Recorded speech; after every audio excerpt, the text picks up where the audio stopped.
entrepreneurial edge with Gujaratis has always been there. And I think that spirit traveled with them no matter where in the world they go, whether it was in Africa or in America. What I noticed was that a lot of Indians own motels. And then I found the numbers out, and those numbers just grew and grew. So really, the people who were attracted, to come here, were coming here because somebody told them to come. This is the only way you're going to really start here.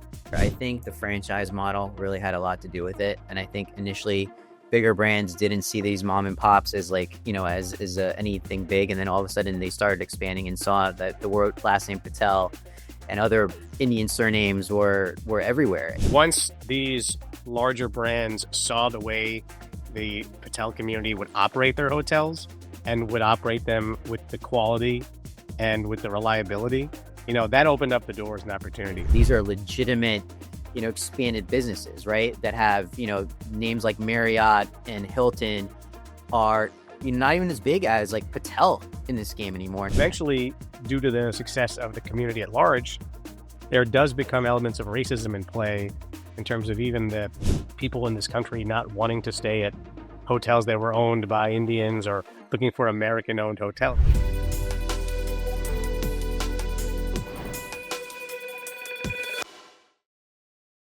Hi, and welcome to the Core Report's weekend edition. In this edition, we're going to take a little trip to the United States. Indians control more than 60% of all hotels and motels in the United States. Now, we do know that intuitively, but maybe not that number. And that range is actually quite broad. It may be a very simple motel, and it could be something as plush as the Four Seasons.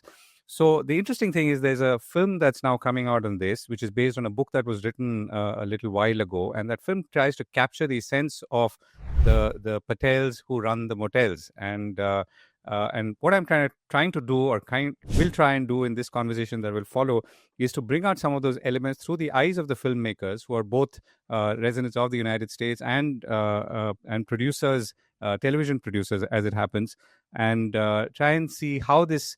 One is how their story came about, and secondly, the story of the Patels of the motels in the United States. So to do all of this, I'm joined by Amar, Shah, and Rahul Rohatgi. Amar is a multiple Emmy-winning writer and producer, and has worked for more than 20 years, including at ESPN, Fox Sports, and NFL Network. Rahul is also an Emmy and Peabody award-winning producer and director, and has covered events like the Super Bowl and worked on stories beyond the headlines. And both of them have worked in the sports space. So thank you both for joining me. And let me start off by asking you, Amar, what made you think of this theme, which is the Patels of the motels? Govind, thanks again. This story has been with me my entire life. My dad is from Gujarat originally, and he came in the late 60s as a student to study here. And he ended up getting a degree in electrical engineering, but his Gujarati entrepreneurial mindset always wanted him to kind of be his own boss. And so he bought a convenience store. And my entire life, my entire childhood was based in the world of gas stations and convenience stores. And I always like to say that I was a counter kid. So I grew up sort of behind the counter, and that's the way that I saw the lens of the world. And, I always knew that the world of gas stations, simultaneously, friends and family were also in the motel and hotel business. So the Econo Lodges, the Days Inn, those are all the places that I spent my childhood kind of hanging out with. And, it was part of my childhood, so it was ingrained. But little did I know that the business would sort of like take off the way that I did. I went down the world of sports media, but my friends and other family members kind of stayed in the business. And what I noticed was that a lot of Indians own motels. And then I found the numbers out. Like there was a New York Times article back in the late 90s that called it the Patel Motel Cartel. And those numbers just grew and grew. And I would say about 10 or 15 years ago, there was a book called Behind the Lobby. And it was about the study of how South Asians really dominated the industry. But, as I dug a little bit further, I knew there was a huge story here. There was an untold entrepreneurial and immigrant story. And so that's where sort of the seeds began to get planted. And I would say around the time of the pandemic, I was talking with one of our producers, Milan Chakraborty, on Twitter, and we just kind of like came up with this idea of like, wait, let's make this thing happen, because we all knew about it, but nobody actually knew about the story behind it. So then me and Rahul connected. We've always been friends and we always wanted to work together, and sort of brought him on board, and we joined another producer named Sanjay Sharma, and we ended up shooting a film, a sizzle reel in Dallas during the heart of the pandemic at the AAHOA conference. And I'll kind of like Rahul kind of take over from here. No, just AAHOA is the Asian American Hoteliers Association of America, so it's one of the largest conferences of its type, and it was very eye-opening when you see thousands and thousands of South Asians running, like you said, Govind, these motels and hotels of all different sizes, and also just generationally, you would see people who are in their 20s, all the way to uncles, and aunties in their 70s, 80s. And they all had they all had different stories to tell about their family's origin in the business. But many of them, and that's what sort of intrigued us, many of them had traced their starts back to, previous to the 1960s and 50s. And that just got the journalists and filmmakers, and Amar and I, very interested in uncovering, like, how did this all begin, and how did it get from where it began to where it is now. So that was sort of the inspiration for us to sort of make this film in the first place.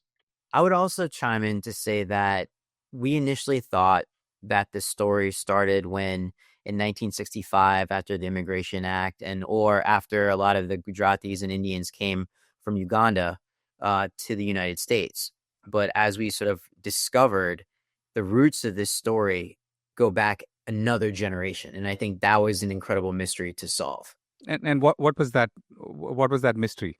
Well, we kept finding a name, Kanji Monshu Desai, and it was a name that started with that initial New York Times Magazine article, and there was this little anecdote that he ran the first motel in like San Francisco, the Sacramento area, so in Northern California, but there was nobody knew anything about him, aside of the fact that he acquired it from a Japanese American woman. And I think for us, discovering the story behind that, or getting to know Kanji Monshu Desai over these last few years in terms of his storyline, that was one of the most incredible, I think, narratives that we discovered along the process. So I'm going to come back to the present, but let's talk about Kanji Desai for a little more. So he bought this hotel and started running it. But what caused it to grow from there on? Not just him, but even the whole phenomenon. So really for him, the roots of the whole thing were even how he acquired his first lease in the first place, right?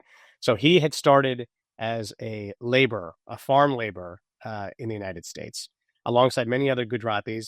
These were men in their 20s, 30s, even 40s, backbreaking hard labor in the sun. That did not faze them, the idea of working hard. But he obviously wanted to do something that was not as physically taxing. And so when the opportunity came to get this hotel, he really ran it as many did since, but he really did this model of running it very streamlined, right? Many of the rooms he attracted fellow laborers, said, listen, come stay in the hotel. I won't even charge you. At that point in the 1940s, I won't charge you the 10 cents a day or anything. You stay. When you have your day off, you come, you clean the bathrooms, you help make me, you help me in the housekeeping and all those things. And that was really the start. That was how he made that work for him financially. And then he told the others, you can do the same thing, right? If you can save your money.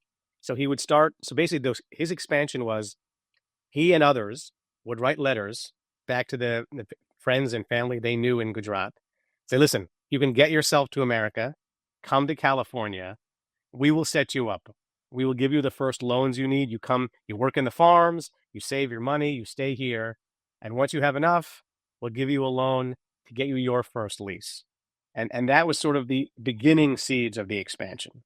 And all of this happened in the 1940s, or it started happening in the 1940s? So you have to understand that Kanji Monshu Desai, and there was another man by the name of Lal, and then Nandan Patel. They were sort of like the three main names that helped generate this entire phenomenon.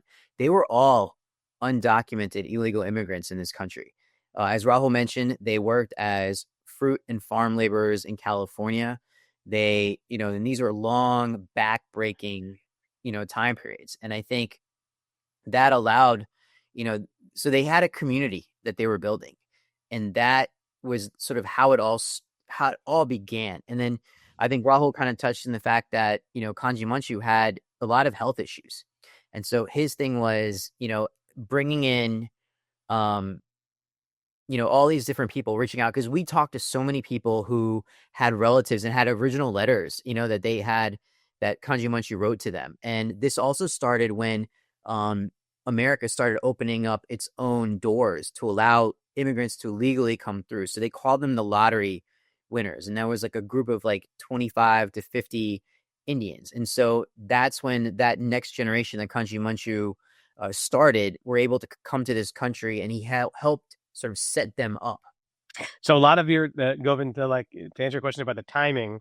So Kanji Monshu Desai, he started in the 40s, but a lot of the first Patels who came over and were able to get his help came in the 50s, right? Post World War II, post independence, once the sort of framework of immigration from India was starting to loosen up in the United States. And then it really exploded in the 1960s once that first generation was set, and the Immigration and Nationality Act was passed in the United States, which allowed for a lot more immigration from this country, from India. Right. So all these young men, mostly, I'm assuming, working in this hotel in California, which is in a way a surprise, because somehow I thought maybe sitting here that it would have all started in the East Coast, but clearly not. And then did they spread all over the country, or how did that expansion happen? Yeah. So the expansion happens exactly like you said. So it did start, as we found, in California, because there was already a concentration and an establishment there. But like all immigration has happened, since, the entrepreneurial spirit took over, right? So at some point, somebody says, "Okay, I'll come over, but we've saturated this area, right? Where else can I go? Where else are there to be?" So we are still in the process of researching if it was exactly a straightforward. I don't think it was a straightforward west east expansion, but it just attracted everybody who had already come, brought more over, right? Eventually you'd bring your wife and children over, you bring your baisab over, you bring everybody over, and then where can you go? And really, it was at the same time, there was a generation of largely white Americans who were getting out of the business, right? They were selling off and they were moving out. So it really expanded into places where there was economic opportunity, wherever that would be. I think many of your listeners probably know, Indians will go anywhere that there is opportunity. And so it wasn't planned or straightforward. It just sort of organically happened. And what was really interesting, and I'm going to kind of talk a little bit further, is the handshake loan, right? This is a very old school methodology of doing business. And I think that first generation, it wasn't about, oh, I'll loan you money if you at this percentage rate. They all paid each other back, and it was all based on the reputation. So if you didn't pay that loan back, your reputation in the community would be diminished. And I think that was more of a caveat to pay back that loan than anything else. And so it was this form of transactional business maneuvering that allowed, I think, many of them to come through and kind of keep it within the community and also build at the same time. So it wasn't like, I'm only going to have my fiefdom, I'm going to expand it further. And I think that was something that Kanji Monshu really helped develop, was this ability to kind of expand the community. Ironically, he didn't get a chance to kind of enjoy the fruits of his own labor, because he was also a very Shakespearean character. But that's kind of like the beautiful arc of this story, is that it's a very human one at that too. And what happened to him?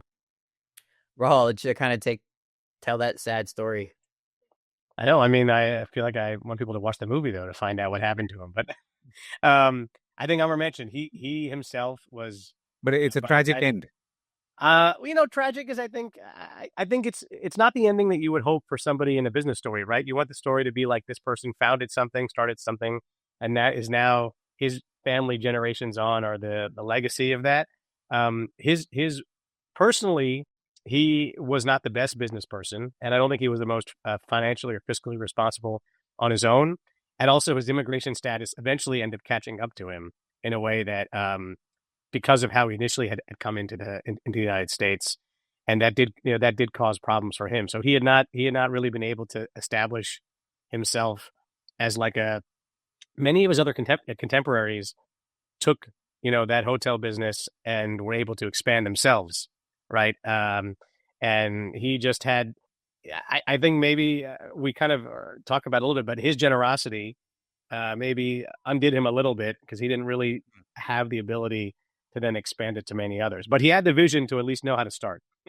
What was fascinating about him as a flawed human being was that, he had vices. And I think in some ways those vices caught up with him in terms of, of being an alcoholic. I think that hurt and diminished his stature as a businessman. And because, I mean, you think about the sad narrative, right? Like you end up getting kicked out of a country that you helped, and you weren't able to kind of like get the riches that you helped everybody set up. And so what stinks is that he wasn't able to kind of reap those rewards. But at the same time, I think his memory and what he created for everybody else lives past him. And in a sense, that outlasts his legacy, far outweighs the contributions he made even when he was alive. Right. So I think you've touched upon this, but I guess two sort of questions, one supplemental to the other. So first is, so Kanji was a Desai. So how did the whole Patel revolution start? And how is it that it remained confined to the Gujarati community? I mean, I'm sure it's not fully confined, but let's say considerably confined to that community for so many years. Well, Mahendra Doshi was the historian who wrote this book. He was kind of like Surat to San Francisco. Yeah, and he was like an Indian uncle who spent like 7 years working on this as a side project. So, got to give a lot of credit to him. But when we kind of threw him the question about, is Desai is actually a form of Patel, and, being married to a half Patel, there are a lot of different Patels. And they've changed their last name, but they're all Patels, right? They're all from one certain area of Gujarat. And Which I is? think, which is near what they call the Chogam area of like the 5 different towns around. I forgot all of their names, but they're all in that central area. My family's from Yad, so we're a little bit distant, but I do have some roots in that town period. But you were saying why it's stuck in the Gujarati community. I think there's a certain, all of us Indians have, or Indian Americans or diaspora have a certain characteristics to us. And I think that entrepreneurial edge with Gujaratis has always been there. And I think that spirit traveled with them no matter where in the world they go, whether it was in Africa or in America. And it ended up just becoming this way for them to find their, they call it riches in the niches. And I think they found that niche in the motel and hotel space, and it just kind of expanded further. And if you go to like an AAHOA conference, you throw a stone, you're bound to hit a Patel or 2 or 5 or 10. I would say it's a family reunion more than it is anything else. Yeah, I also don't think, Govind, I mean, I think since you talked about, you're doing economics and finance podcast, I think most of your listeners would appreciate it's not a lucrative, straightforward, lucrative business. I don't think it like, many Indians who moved to the United States later were obviously attracted by the opportunity to do medicine, engineering, technology. Those things people understand are inherently, potentially lucrative in a way that this wasn't. So really, the people who were attracted, I mean, to come here were coming here because somebody told them to come.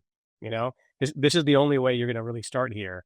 There are very few Gujaratis who came just of their own accord looking to start a hotel. They all came because somebody sort of sent for them and said, listen, if you come here, we will set you up. And just like Amar's father, like their backgrounds in India had nothing to do with hospitality or hotel or any of those things. They were doing whatever they did. And that's why it was more widespread in that community versus people were not necessarily initially calling for, hey, anybody who comes here can get a hotel. That wasn't the case. You needed the infrastructure that they had set up in terms of the financing and the ability for somebody to vouch for you in the first place to sort of get going. It's also the perfect business model, right? You buy the motel, you live there, you work there, you're able, I mean, so they were able to live cheaply, save money, and expand. And so it was and I think that model for as a fellow Gujarati, it's always been about, getting a good deal, especially with, parents, they love to so it's in the blood, it's in the bloodstream, right? To then this model fit that exact archetype of who we were as a people in a very anecdotal way. So I'm going to come back to the business model in a second, but the Asian American Hotel Association that you speak of has about 33,000 hotels and motels. So is that the number of members, or is it the actual number of properties? Members. So Yeah, then, and there are many and there are many people who do not belong to AAHOA Mhm. who run and own hotels and motels. Right. Okay. So let me come back to the business model, Amar, that you've touched upon. So if you were to go, a little deeper into that. So you said that one is the fact that they actually live there and work there, brings down costs, and obviously there is more ownership, a sense of ownership, and a continuous monitoring of what's going on and so on. But what else distinguishes this model of hospitality from other models of hospitality? It stayed within the family, Hmm. right? And I think that the ability to kind of like bring in your brother-in-law, bring in your brother or your uncle or your aunt, and then kind of keep it within the confines, allowed them to kind of expand further, and also, not have the, I would say, and Rahul, please chime in here, had the burden of financially of like having, like, they were able to keep the loans within themselves in certain ways. Yeah, just the business model is just very streamlined, right? Now obviously it's much different, but many of the owners we talked to who had started in the 50s, 60s, 70s, they didn't have staff, right? They ran just like the Kanji model. They ran, not only did they live there, but they did all the front desk, they did all the cleaning, they did all the upkeep. So it really just kept their labor costs down, which allowed them to be competitive, right? There was we discussed that there eventually, due to the success of the community at large, there does become elements of racism in play in terms of even the people in this country not wanting to stay at hotels that were owned by Indians or looking for American-owned hotels. So the only way they could really make it work was to compete economically, and for the hotel business, you need you need occupancy, you need the rates to stay at a certain level, and you need to keep costs down. Again, that model shifts as they get more, I guess, as success breeds, because eventually they could own their own real estate, which was a different play. But initially, you're usually leasing the land, which means you've already potentially got debt off to pay.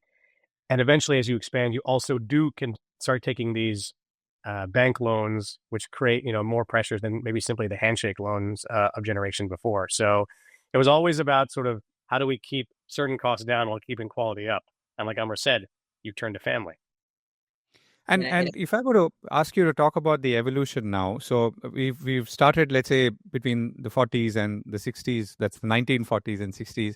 And as we move to, let's say, the latter part of that century and into this one, I'm sure obviously the number of motels grew. I can also sense that, going by some of the examples, including some that I've encountered, that there is a progression, as in clearly some have moved to premium brands and partnering with premium brands and so on. So walk us through that whole phase of evolution and change and growth.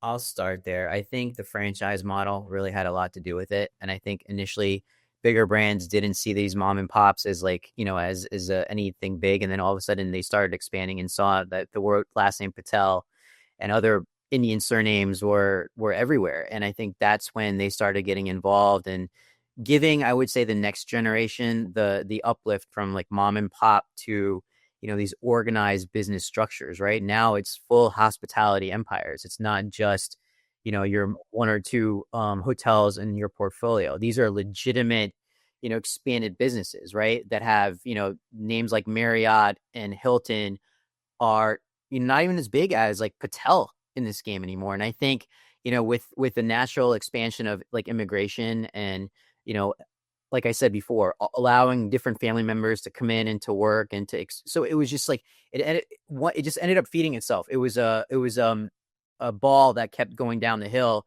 and acquiring more, snow along the way. Yeah, in terms of the franchise model, it did take, again, most of the hotels and motels we talked about that were in the origin phrase were independent. Yeah.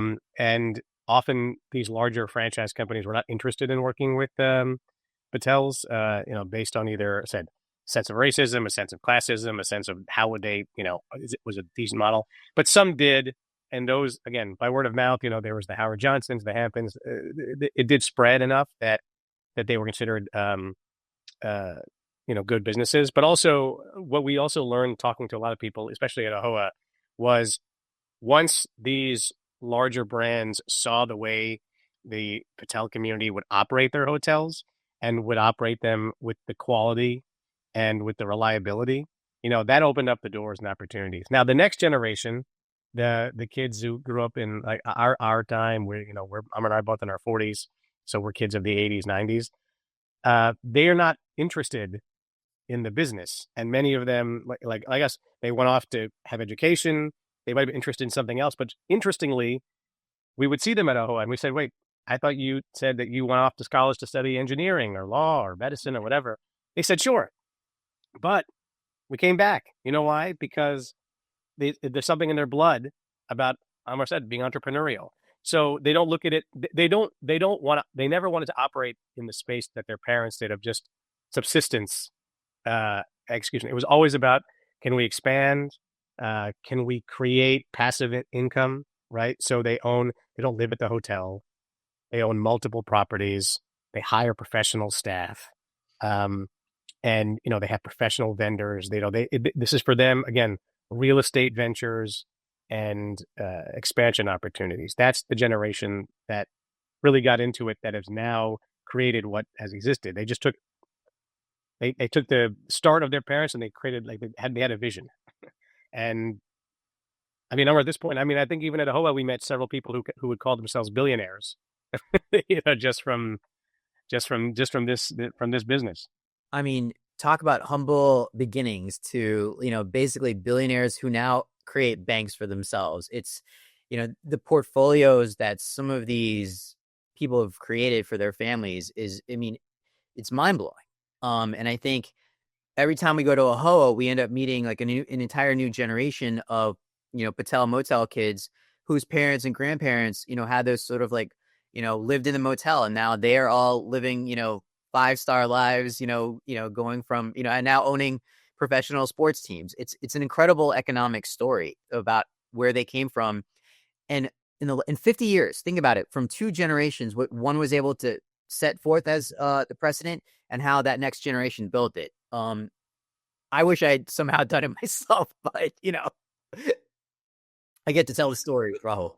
Right. And when you talk to some of these people, do you feel that they are now, as you said, second generation and third generation, and do they? I have two questions here. So one is, they continue to coexist, or they coexist with the original Patel Motel format, I'm assuming, because obviously not everyone will have that ability to become big and so on. And secondly, what do they call themselves? Do they call themselves hoteliers or hospitality industry professionals or something else? What's that great term that we heard? Accidental hoteliers. Okay. I think generation. I think one of the guys that we interviewed had that line, and for a while we thought that would be a great title for the film. But I think that generation looks at themselves as sort of expand, and a lot of them don't realize the roots of how it all happened. And I think for us to tell that story kind of gives them a good remembrance of the sacrifices that their parents and that generation made so that they can live the life that they live. Yeah, I think a lot of them consider themselves,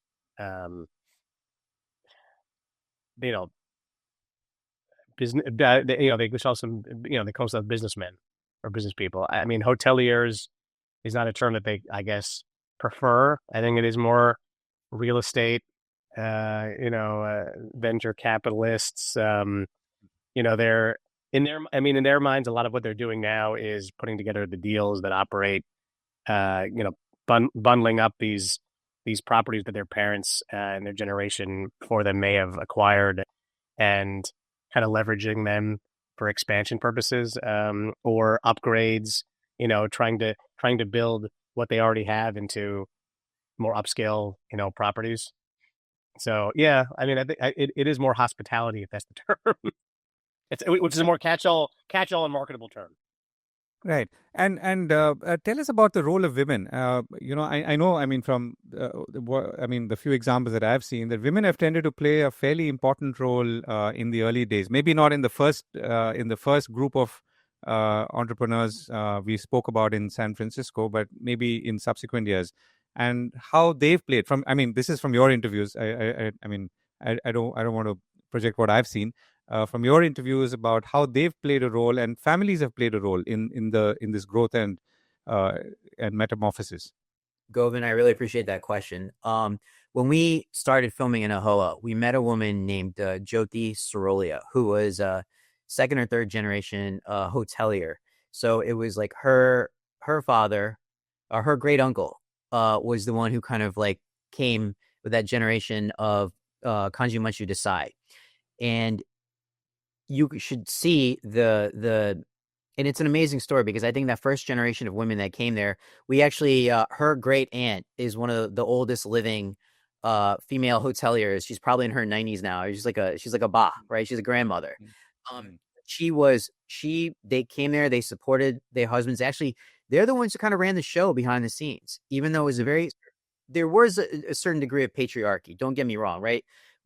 We come from a conservative Gujarati culture, but I think the precedent that they laid at that generation, because they had to juggle between doing, like, actually operating the motels along with their husbands, and also being, mothers and wives, and having to make the food. And so I think that generation really like put forward that precedent that now those daughters and granddaughters are building things even further. They're the true sort of leaders now. Like, Jyoti is a full-fledged businesswoman. Her and her mom operate their hotels. Like, they are dons, and it's an amazing thing to see, because that was a story that when you first watch the film, you'll be able to see that it's these mother and daughter combination has expanded this motel empire into something even bigger than it was when it started.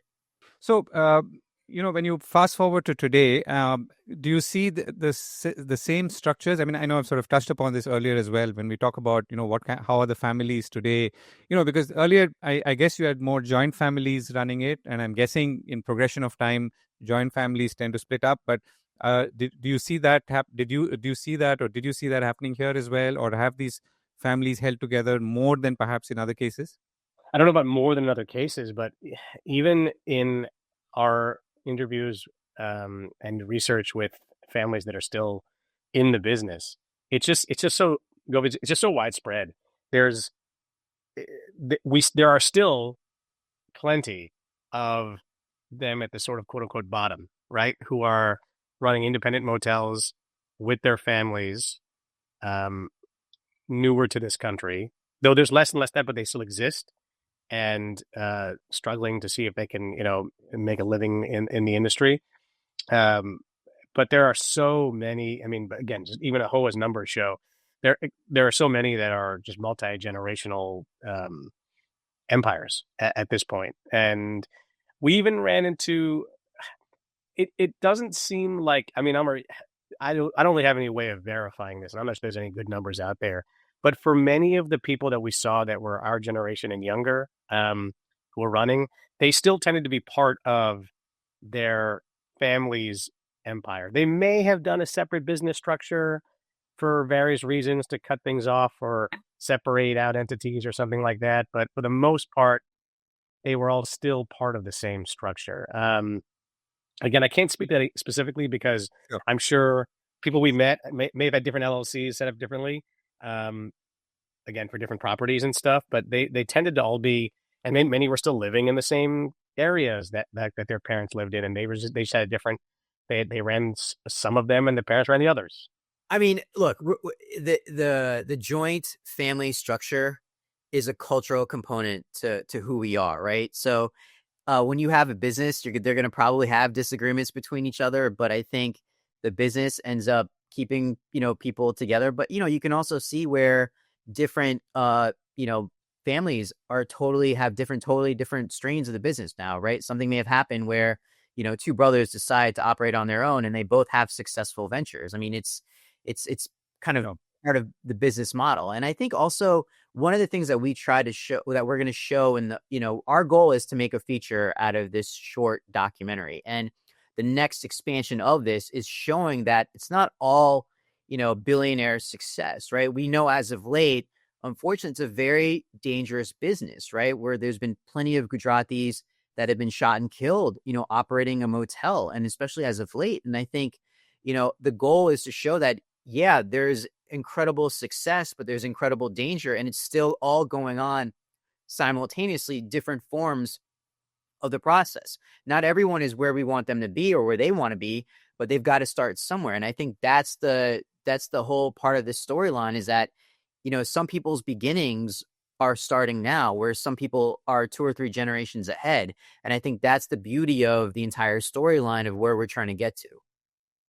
And what's the sense what is the sense that you got when you spoke to all these people, across generations? So this is a 70 to 80-year-old story now. Yeah. Is it somewhere halfway? Is it at a sort of peak and plateau? From here on, things will continue to move, but we may not see the kind of growth we saw all these years in the past, and also driven by, I guess, generational choices and all that, and the environment outside, and we'll come to that as well. I think, it's interesting that Amar and I started this project on the heels of the COVID pandemic, because from many people we talked about, that has been a really sea change in how they operated, and really created so many issues for them in terms. It's a very, the margins in this business are not great, and depending on how well capitalized you were, COVID really created a lot of issues for a lot of these companies. So we talked to people for whom, as the years went by, have gone since, some have survived and they've been able to take advantage of the economic rebound. And, now there's a lot more uncertainty, especially in this country, with immigration rules and, just a general sense of the economic outlook in this country. But for many, COVID was also just like a real downturn from which they are still trying to recover. They lost properties. They lost, they had properties went into foreclosure. So I don't think that this is necessarily like the peak of the story. However, there is a sense that it probably, Amar, I mean, we can differ on this too. I think because of all the other opportunities there are now for South Asians in this country, it's not going to be, top of mind. I think, there's so many, India as a country is so much richer, so much more educated than in the 50s and 60s. There's so many more opportunities there that if you're coming here and you're getting into this industry now, it's either out of necessity or because it's something you actually know and study. I mean, there are plenty of investors we've met who have already started their properties and careers in India and are now looking to expand here, and vice versa. Right? I mean, we met people more who had started their, they were second generation in America, but now they were trying to expand and see if they could make inroads in India. And they're like, oh, that's where the money is. Yeah, that's where the money is. And we already have the language and the connections. I think what's incredible about this story is, yes, I do think that it's going to expand but in different levels. As Rahul said, it may not be building, properties in the United States, but it might be a worldwide phenomenon. So whereas this was a really an American story, I think the way that it expands is going to be global. I think right now in the country, sometimes the pendulum swings of where we look for success, right? There's a lot of anti-immigrant fervor going on in our country right now. And even if you go on social media and the story and where it's presented, there's a lot of like, oh, they did all these like nefarious and illegal things in order to acquire these properties. They've abused the system. there's a lot of that sort of nativist anger when people see success. But I think the bigger story here is that most people don't see it that way. The majority sees it as why immigration in this country is a beautiful thing. And I think that that's the part of the storyline, is that, success happens because this American dream allowed it to. When you work hard, you pay your dues, and this is sort of like the success you have. But at the same time, we're all at different stages of where that dream is. And you, I mean, since you've touched upon anti-immigration fervor, and obviously this is a different America now, and we can see it and read about it even as we speak. How is that affected, or how is that affecting these kind of businesses? I mean, we're not talking about Wall Street professionals or Silicon Valley, geeks and so on. I mean, we're talking about people, as you said, it's a dangerous business. You're exposed, and there is daily risk. That's an interesting question, Govind, because the way it's been most noticeable, again, just from like a business standpoint, is not necessarily the anti-immigration fervor, or not even fervor, just the undercurrent that existed, because everything is cyclical. The reason that, the story starts at a time when there was real anti-immigration fervor, literally in this country, where Indians, South Asians weren't even allowed to legally immigrate here for the most part. So that's obviously not the case anymore. And the issue has been mostly recently, honestly, for the hoteliers, and not just obviously the South Asians, is the sense that this country is not open to visitors and immigrants, right? Because many times when you first come to this country, if you're a traveler, you're staying in a hotel. If you're an immigrant and you first need to find a place to live, you might stay at a long stay independent motel. So even just the business side of things, when you hear statistics about how tourism and those kind of things are down in the United States, you have to remember that it disproportionately affects the South Asians, because they run most of the motels, and that is a negative correlation for South Asians in this country. So I think it's less necessarily about whether there's opportunity and labor supply, because I don't know how many Indians are still coming to this country for the purposes of immigrating to run and operate motels. I think, like you said, a lot of it now is in either the sort of unskilled or very skilled labor. But it will be interesting to see how, if the country continues to, retract economically, right? So your discretionary dollar goes away for the business, and as well as there are other overseas tourism. Again, a lot of these businesses don't operate with the heavy cushions. So when the thing contracts, they go out of business, and the next generation doesn't want to then go into business. In terms of but Amar, yeah, you should speak to some of the stuff we have been reading about in terms of how the anti-immigrant fervor has affected the community, in terms of specifically, I think, violence and racism.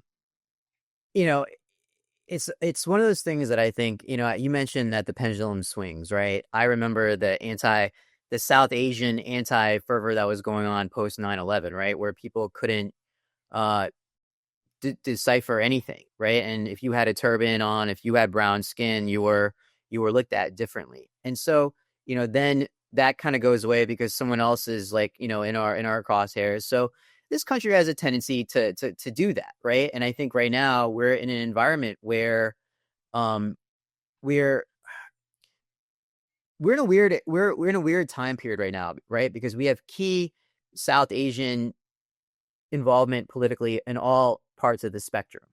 And so our identity is always, are we American enough?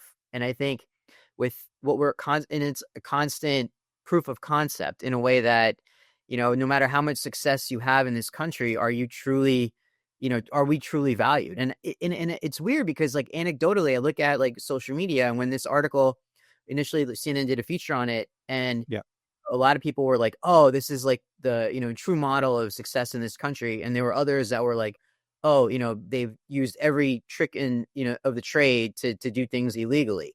You're always going to have a subsection of people that don't count us as American when we are quintessentially the American story. And I think we have to feed on the fact that, we've contributed more to this country than we've ever taken away. let me ask you about values. Institutions, organizations, companies sustain over time and remain successful or become more successful because of values. In your own interviews with multi-generational entrepreneurs in the Patel Motel construct, what are the sort of key values that you've taken away? And equally, do you see those? Do you see that a continuation of those values between generations? Do you see conflict between generations? There obviously there's the grit, the perseverance, the hard work, the belief, and that I think carries through to a next generation. But at the same time, you mentioned that there's different ways of going about how you went. Like the way dad did it is different than the way son did it. When mom did it, different the way daughter did it. But I think there is that sort of like vision of, and I think hopefully what the film does is showcase to that generation, this is what your family did in order for you to get where you are. And so I do think that there is a little bit of a difference in the way one generation is going to do it than the next. Rahul, what do you think? Yeah, I mean, listen, one value that came across, and almost everybody we talked to, was the inherent sense that many Indians have of hospitality, right? And no matter what type of hotel you're running, your guest seen a guest, and the guest is God. If I could tell you a funny story for a minute, Govind, when we went to AAHOA, I think in 2022, Amar and I found ourselves, we were at lunch, which is obviously, you can imagine, at a conference full of Indians is just full. I mean, many, many trays, huge made tables. It was like the thing to do. We ended up eating lunch actually with a white man who was a vendor. He came to the conference because he was a vendor. I think he sold doorknobs, door jams, those kind of things. And so we started talking to him about it. He's like, and he told us, he said, I think he lived in North Carolina. He said, I've been dealing with Patel owners for several dozen years. And he said, when I would deal with the father's generation, right? He had maybe one or two, maybe two or five. Maybe he had a few motels I would service. And all of our deals would be, essentially I would write out the contract. I would send it to him. He would sign it. He would connect me to many of his other contacts. Some of whom I'm sure were his competitors, in the area. And that would be great. I would give them the same deal. And, they would, we would all sort of, work together. Perhaps he requested I get a little better deal than my friends, but otherwise, it was all good.